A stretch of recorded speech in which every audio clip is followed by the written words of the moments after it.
What's up, guys?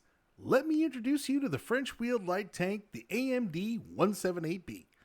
This is one of the tanks that I'm currently trying to 3-mark, and as you can see here, I'm pretty close.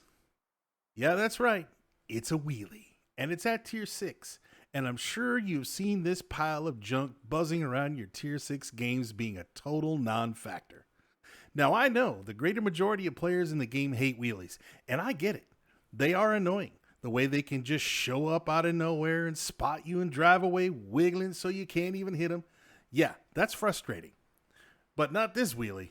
In fact, statistically, this tank has the lowest average win rate of any Tier 6 light tank other than the Super Chafee, and we all know how much of a pile of crap that tank is. However, having said that, I thought I would share with you a game I played recently in this tank that just might change your mind and make you think twice about this absolute pile of dog excrement.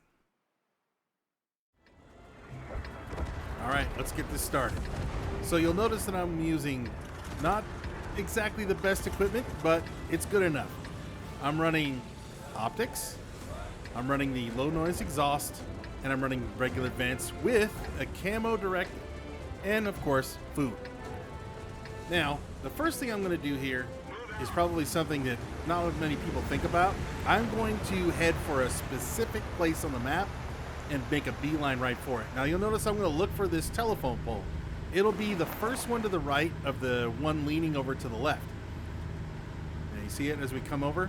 And the next thing I'm going to do after I get to this pole is I'm going to follow the outside of the bush area right here. The reason for this is because this is going to keep me hidden from everybody. And if anybody does happen to be up here already, I should theoretically, there you go. See, I should be able to spot him without getting spotted. And there we go, boom. Now notice that was my primary run. Unfortunately, he hit me, I didn't hit him. That's kind of sucks. Now, this is a little surprising to me, what's gonna happen next. This is something I did not see coming, and that is, believe it or not, their AMX-12T decided to YOLO. I take one crack at him, I let him get on the other side of me, and then I take another, boom, see you later, wouldn't want to be in. Now, look at the AMD, he gets emboldened by this. He's starting to think, he's licking his chops. Now we're going to punish him for this because he is seriously overextended. And just like that, boys and girls, scratch 2 light tanks. Now, I own this team. And when I say I own this team, watch very carefully, because from here on in, I'm going to basically have my way with it. So the Pollack tank, he got a case of the balls. He got pretty brave, and he decided to follow the rest of the tank because he thought, well, what could go wrong? I got 2 light tanks up here spotting. I'm going to follow them. And look what happened to him. Now he's back in the garage with the 2 light tanks. Now, if you look at the stats of the players here, you can see that my team is far worse than the enemy team. And I mean, far worse. However, having said that, I think we can actually do something here. Now, you see this T-37 on my team? He is annoying. He's in my way. So now I've decided not to go around in the bowl, but to take a couple of shots at the Hellcat sitting up on the hill. And since he is in the bowl doing circles, which is something I typically do in my wheelie, I leave.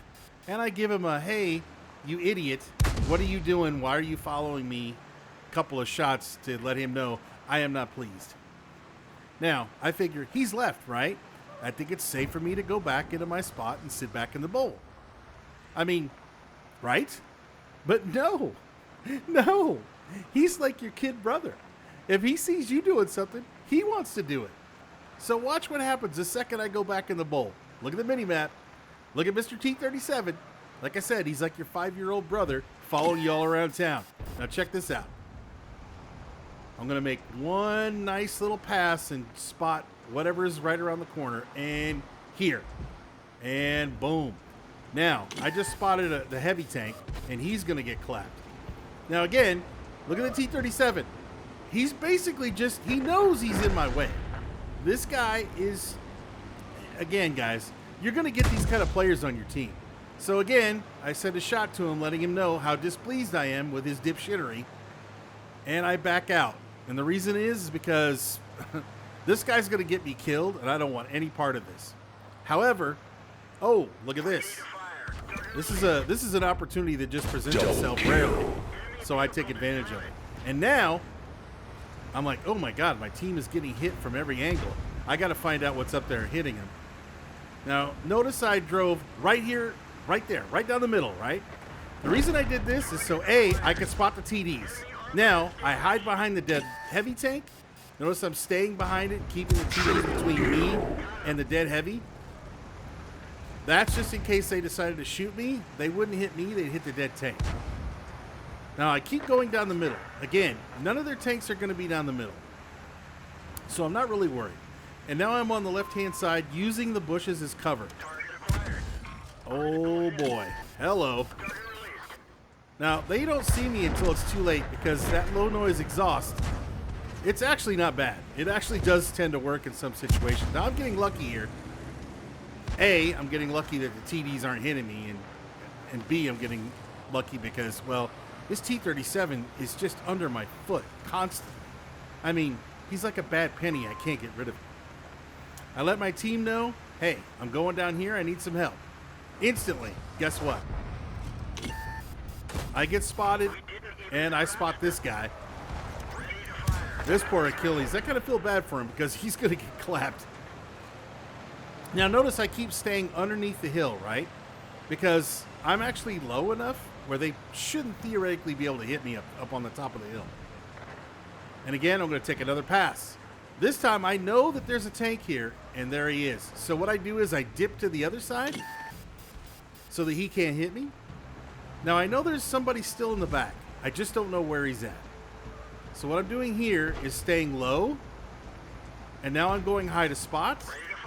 And now watch, I'm going to dip below the hill again so that I can't be hit by him or the other TD on the opposite hill. And now that I see he's getting wrecked, I'm going to take a final blow. And now I'm going to finish off the final two remaining tanks.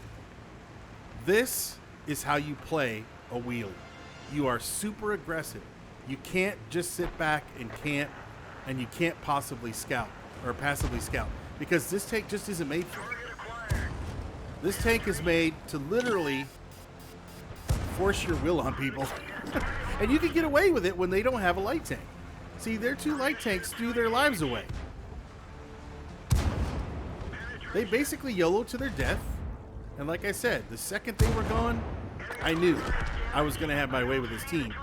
And I did.